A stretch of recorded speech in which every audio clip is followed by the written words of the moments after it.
हा सगळा जो खटाटोप आहे तो ब्रह्मज्ञानासाठी चाललाय, बरोबर ना? आता इथे जर ब्रह्म आहे आणि जर ब्रह्मज्ञान पाहिजे आपल्याला, हे जर पाहिजे असेल, ब्रह्मज्ञान मिळाल्यानंतर तुम्हाला मुक्ती मिळणार दुःखापासून, हे तर नक्की आहे. त्याच्या अगोदर एक पडाव येतो, पडाव, गाव.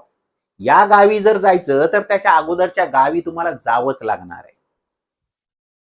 काय? आत्मा. आत्मा म्हणजे काय? आत, आतमध्ये जो आहे, बाहेर नाही.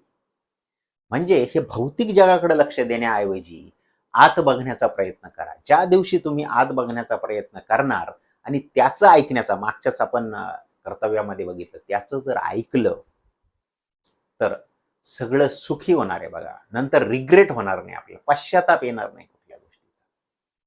बघा किती किती मस्त आहे. म्हणजे फक्त इथे आत्मा आहे आणि इथे ईश्वर आहे. जर आत्म्याचं ऐकूनच जर आपल्याला एवढं सुख मिळणार आहे, तर ईश्वरचं